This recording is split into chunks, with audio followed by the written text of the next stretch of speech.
আমার পিছনে খেয়াল করেন, এইটা হচ্ছে যে আমাদের পৃথিবী। এই বিশাল পৃথিবীটার টোটাল আয়তন হচ্ছে যে প্রায় 51 কোটি বর্গ কিলোমিটার।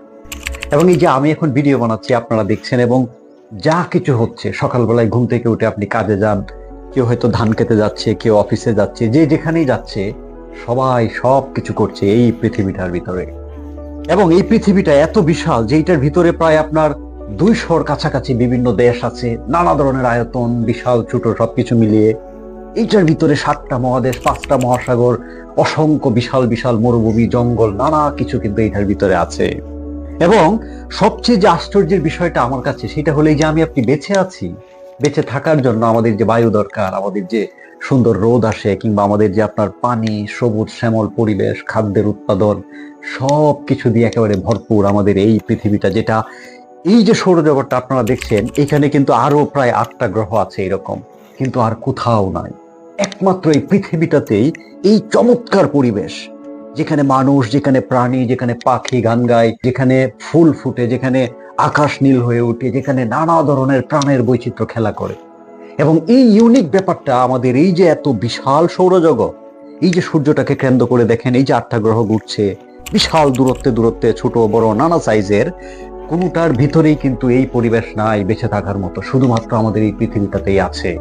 কিন্তু একটা বিষয় খেয়াল করবেন, যে এই চমৎকার একটা পৃথিবী, এই চমৎকার একটা গ্রহ পাওয়ার পরেও আমরা মানুষের ভিতরে কিন্তু 100% শান্তিটা নাই, কিংবা অশান্তির মাত্রায় যেন বেড়ে চলছে। আপনি যদি খেয়াল করেন, দেখবেন যে এখন ইউরোপের ভিতরে ধরেন একটা অশান্তি কিন্তু চলছে, আপনারা জানেন যুদ্ধের ব্যাপারটা। কিংবা আপনারা ওইদিকে দেখবেন যে গাজায় কি একটা সমস্যা চললো কিছুদিন আগে। এবং বাংলাদেশের রাজনীতিও যদি চিন্তা করেন, সবকিছু মিলিয়ে গোটা একটা পৃথিবীর ভিতরেও কেন যেন মানুষের ভিতরে সেই শান্তিটা নাই। কোনো না কোনো সময়, কোনো না কোনো ভাবে এক ধরনের একটা ক্যাওস কিন্তু চলে মানুষের ভিতরে। প্রশ্ন হলো যে এত ভাগ্যবান হয়েও মানুষ এই গোটা সৌরজগতে, যেখানে পৃথিবীর মতো এত সুন্দর কোনো গ্রহ নাই যেটা আমরা পেয়েছি ভাগ্যক্রমে, এত কিছু থাকার পরেও মানুষ কেন স্থির হয় না, মানুষ কেন শান্তি পায় না, কেন দুঃখ যন্ত্রণা দূর হয় না? এইটার একটা ফিলোসফিক্যাল কারণ আমি খুঁজে বের করছি, এবং আপনাদেরকে একটা চমৎকার গল্পের ভিতর দিয়ে বলি।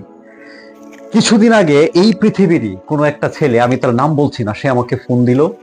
আমি ফোন ধরি নাই, কারণ আমি প্রচন্ড ব্যস্ত থাকি। একটা সময় ওর একটা মেসেজ দেখলাম যে সে মারা যাবে, যদি আমি তার ফোন না ধরি সে মারা যাবে। তার শেষ ইচ্ছা হচ্ছে আমার সাথে একটু কথা বলতে চাই, কারণ আমার কিছু ভিডিও এই সৌরজগৎ নিয়ে, মহাকাশ নিয়ে, দেবদাস নিয়ে, এই ধরনের কিছু ভিডিও সে দেখেছে এবং তার ভালো লাগছে। তখন আমি তার ফোনটা একদিন ব্যাক করলাম এবং তার সাথে কথা হলো। সে বলল যে 4 বছর একটা রিলেশন ছিল একটা মেয়ের সাথে, এবং কোনো কারণে মেয়েটার বিয়ে হয়ে গেল, এবং এখন আর তার পক্ষে টিকে থাকা সম্ভব না। গত 2 থেকে 3টা মাস সে কোনো রকম বেঁচে আছে, ওই দেবদাসের মতো, মানে